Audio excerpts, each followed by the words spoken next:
Je vous propose à 7h50 de prendre des nouvelles de la planète, de nous préoccuper de notre avenir et de répondre ensemble à cette question. Comment sauver notre Terre et toutes les espèces qui la peuplent, à commencer par nous?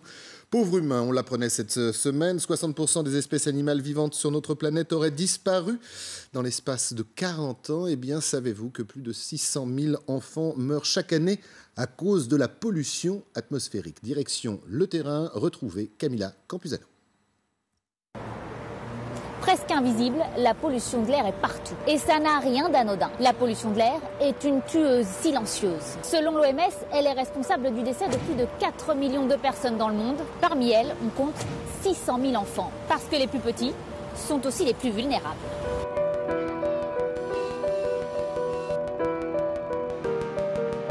Et on y va. Bonjour mon chéri. Les enfants sont particulièrement touchés par la pollution parce que leurs poumons sont en voie de croissance. Ils ont une taille des bronches qui est plus petite que celle d'un adulte. Ces polluants entraînent effectivement une altération des capacités respiratoires. Un enfant peut développer notamment de l'asthme ou aggraver une pathologie déjà préexistante. Les enfants, par leur petite taille, vont être effectivement plus proches du sol et c'est là où se situent les principaux polluants agressifs comme les particules fines. Comment ça se fait que des enfants meurent de la pollution? Ça va être une exposition chronique mais également avec des pics de pollution qui vont faire peut-être une exacerbation aiguë et en général c'est sur des pathologies sous-jacentes comme des pathologies sévères qui atteignent les bronches.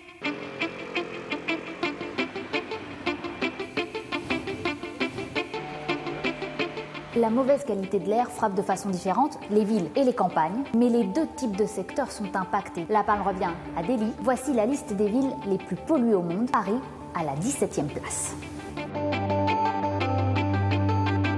Là, on a un appareil qui va mesurer les particules fines. À partir de là, on va récupérer l'air. Il va passer dans l'appareil de mesure. Une fois qu'on a mis les filtres, on voit l'impact que ça a.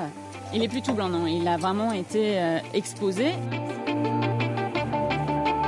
Depuis une dizaine d'années, on a une amélioration de la qualité de l'air sur l'ensemble de l'Île-de-France. C'est valable pour l'Europe. Mais cette diminution n'est pas encore suffisante et on est toujours au-dessus de la réglementation. L'ozone, c'est le seul polluant qui, lui, ne diminue pas. C'est un polluant estival qui va se fabriquer à partir de toute cette pollution qu'on émet et qu'on va plus retrouver en zone rurale qu'en zone urbaine. Pour les pics de pollution, ça va vraiment dépendre d'une année à l'autre en fonction des caractéristiques météorologiques. En France, on va avoir des problématiques un peu différentes suivant les régions et suivant les climats. On va avoir beaucoup plus de chauffage au bois, par exemple, dans les Alpes, plus d'industrie en Normandie ou dans le sud de la France. Globalement, on a vraiment les mêmes problématiques, surtout en zone urbaine, et des particules qui, là, ça va toucher vraiment l'ensemble du territoire.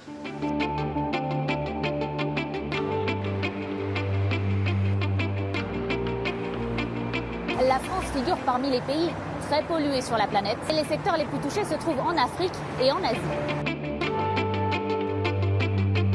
Mais la pollution atmosphérique, qu'est-ce que c'est? Ce sont surtout des émissions de gaz qui proviennent de l'agriculture, des transports ou encore du chauffage. Et cela inclut également les particules fines. Les taux recommandés par Bruxelles ne sont pas respectés dans 7% des villes européennes. Des recommandations beaucoup moins strictes que celles de l'OMS.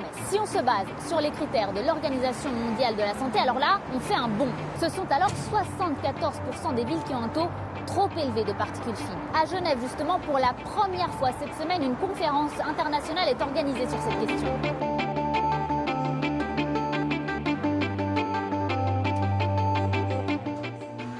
Ça touche à peu près toutes les régions du monde, même les pays riches. On pense beaucoup au trafic, ça vient surtout d'utilisation d'énergies qu'on appelle polluantes.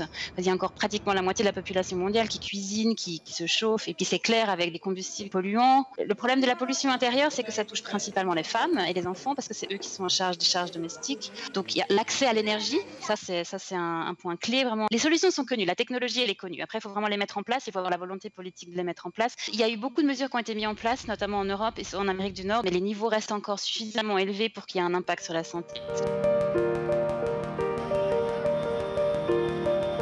C'est surprenant, l'air peut être davantage pollué chez vous, jusqu'à 6 fois plus qu'à l'extérieur. La cuisine, le chauffage, les produits que vous utilisez, mais également la peinture, peuvent contaminer l'air de votre maison. Petite astuce, vous pouvez utiliser des plantes dites dépolluantes comme le ficus ou le lierre chez vous, mais le mieux, ça reste tout de même de penser à aérer régulièrement votre intérieur.